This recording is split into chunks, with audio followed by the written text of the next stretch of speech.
معزز سامعین، گزشتہ جمعہ آپ حضرات کے سامنے ہجرت رسول صلی اللہ علیہ وسلم اس عنوان کے اوپر گفتگو ہوئی۔ چونکہ یہ سفر کا مہینہ ہے اور اس مہینے کے اندر حضور علیہ السلام نے مکہ مکرمہ سے مدینہ منورہ ہجرت فرمائی۔ اسلام کے اندر 3 ہجرتیں ہوئی ہیں۔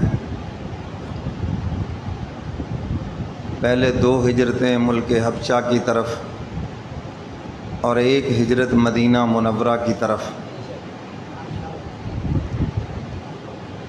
میرے محترم سامعین، ہجرت مدینہ منورہ جس میں حضور علیہ السلام نے خود بھی ہجرت فرمائی اور حضرات صحابہ کرام نے بھی ہجرت فرمائی اور سب کو ہجرت کا حکم ہوا۔ کوئی اختیاری مضمون نہیں تھا کہ جس کا جی چاہے ہجرت کر لے، جس کا جی چاہے مکہ میں رہ لے، نہیں، سب کو حکم تھا کہ مکہ چھوڑ کر مدینہ چلے جاؤ۔ صرف وہ لوگ جو ضعیف ہیں، بیمار ہیں، کمزور ہیں یا وہ وہاں سے نکل نہیں سکتے، ان کے لیے اجازت ہے، باقی کسی کے لیے بھی اجازت نہ تھی۔ تو حضرات صحابہ کرام نے مکہ مکرمہ سے مدینہ منورہ ہجرت کرنا شروع کر دی، کوئی رات کو، کوئی دن کو، کوئی چھپ چھپا کر، کوئی اعلانیہ۔ آہستہ آہستہ مکہ خالی ہونا شروع ہو گیا اور کفار مکہ نے جب دیکھا کہ حضور علیہ السلام آج یا کل ہجرت کرنے والے ہیں تو سب نے اکٹھے ہو کر حضور کے گھر کا محاصرہ کر لیا۔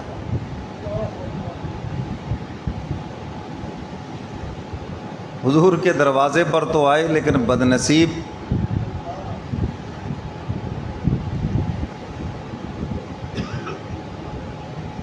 سیدہ آمنہ کے دروازے پر بھی دائیاں آئی تھیں مگر خالی ہاتھ لوٹ گئیں، اس لیے کہ اندر سے نیت نہیں تھی، اندر سے طلب نہیں تھی،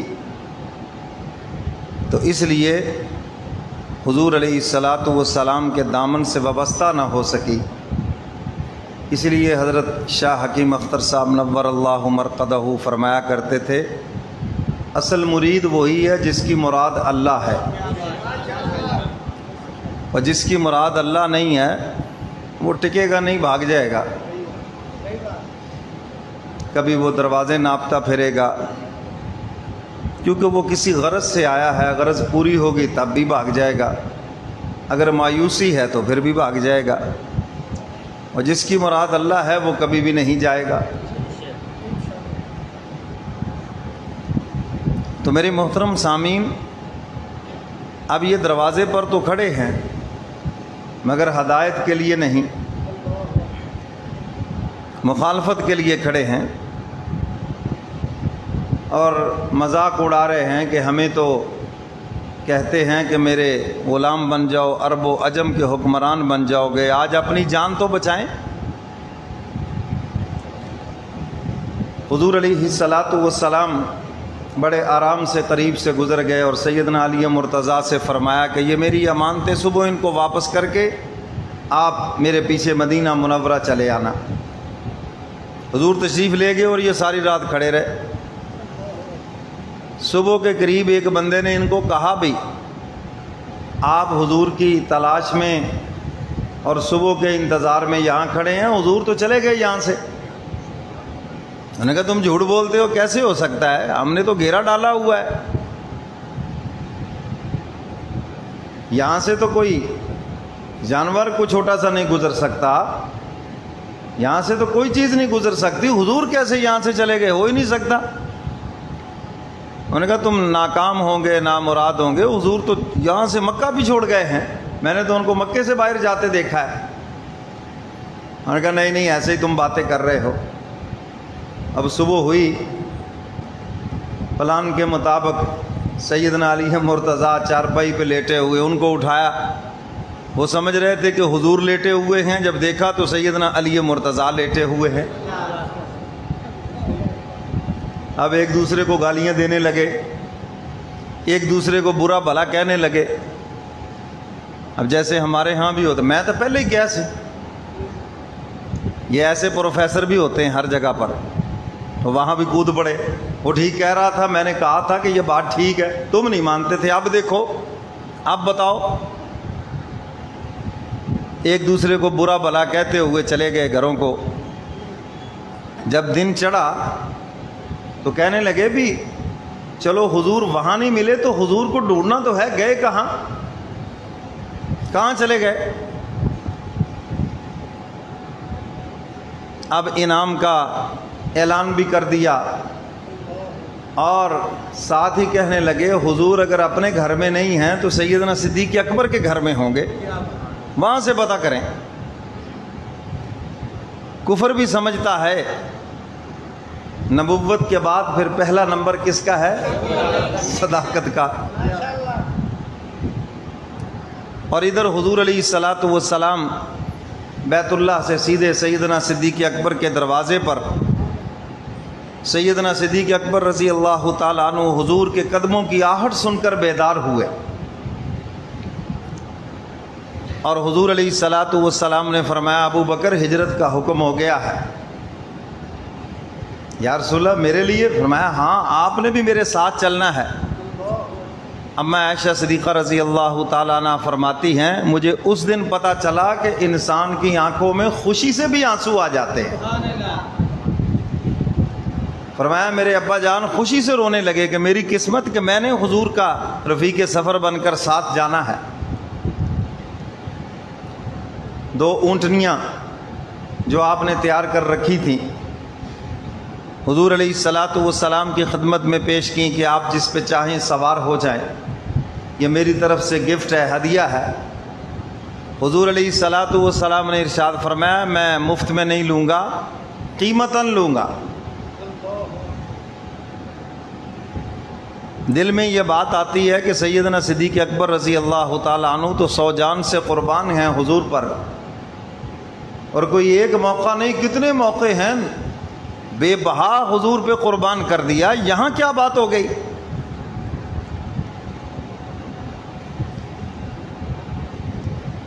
تو محدثین کرام نے اس بات کو واضح کیا ہے اصل میں یہ جو ہجرت کا سفر ہے یہ بڑا عظیم سفر ہے، اور حضور علیہ الصلاۃ والسلام پہلی اور آخری مرتبہ ہجرت فرما رہے ہیں، اس لیے حضور چاہتے ہیں کہ میرا مال بھی اس مقدس سفر کے اندر لگ جائے۔ آج بھی اگر کسی آدمی کو کوئی عمرہ کرائے، حج کرائے، تو اس کی کوشش ہوتی ہے کچھ پیسے میرے بھی لگ جائیں، میرا بھی حصہ پڑ جائے، کچھ تو کر لوں اپنا، کیونکہ یہ عظیم اور مقدس سفر ہے حرمین شریفین کا۔ تو حضور علیہ الصلاۃ والسلام بھی اپنا حصہ ڈالنا چاہتے ہیں ہجرت کے سفر میں، تو فرمایا قیمتاً لوں گا، قیمت ادا فرما دی۔ سیدنا صدیق اکبر نے اس کو قبول کر لیا۔ اب اونٹنیوں پہ سوار ہونے لگے تو ناشتہ تیار کیا گیا، کھانا تیار کیا گیا کہ صبح کو کھا لینا، رستے میں پتہ نہیں کیا صورتحال پیش آئے گی، کوئی ہوٹلنگ کی دنیا تو ہے نہیں۔ حضرت اسماء رضی اللہ تعالی عنہا اب چونکہ جلدی میں کھانا باندھنے کے لیے کوئی چیز نہیں ہے تو یہ نیچے پٹکا تھا پیچھے، وہ فراق سا جو بچیاں پہنتی ہیں وہ پہنا ہوا ہے، تو جلدی سے اس کو پھاڑا اور اسی کی رسی بنائی اور اس کا منہ باندھا 2 ٹکڑے کر کے۔ تو حضور علیہ الصلاۃ والسلام نے پیار سے لقب دے دیا ذات النطاقین، 2 ٹکڑوں والی۔ اب حدیث مبارکہ میں جہاں بھی ان کا نام آتا ہے ذات النطاقین، یہ لفظ بھی ساتھ ہی آتا ہے۔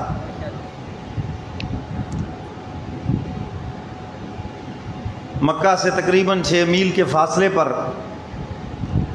حضور علیہ الصلاۃ والسلام غار ثور کی طرف چلے۔ یہ آپ کی جنگی حکمت عملی ہے۔ غار ثور تو یمن کے راستے میں پڑتی ہے، جبکہ آپ نے تو مدینہ منورہ جانا تھا۔ الٹ راستہ اختیار کیا، کیونکہ یہ لوگ سب مدینہ کے راستہ ڈھونڈتے پھریں گے اور ادھر کو کوئی نہیں آئے گا، یہ سائڈ محفوظ رہے گی، اور ایک دفعہ طوفان تھمے گا تو 2-3 دن کے بعد ہم آگے چلے جائیں گے۔ اور ہوا بھی ایسے، وہ مدینہ کے راستے میں بھاگتے رہے، ادھر ادھر دیکھتے رہے، اور حضور علیہ الصلاۃ والسلام جب غار ثور کے بالکل قریب پہنچے تو اب اونٹنیاں تو آگے نہیں چل سکتی تھی، تو اونٹنیاں سیدنا صدیق اکبر نے اپنے بیٹے کے سپرد کی، اور پھر وہاں سے پیدل چلنے لگے غار ثور کی طرف۔ راستے میں نکیلے پتھر ہیں، سیدنا صدیق اکبر کبھی پتھر ہٹا رہے ہیں، کبھی آگے کبھی پیچھے، کبھی دائیں کبھی بائیں۔ حضور فرماتے ابو بکر کیا بات ہے؟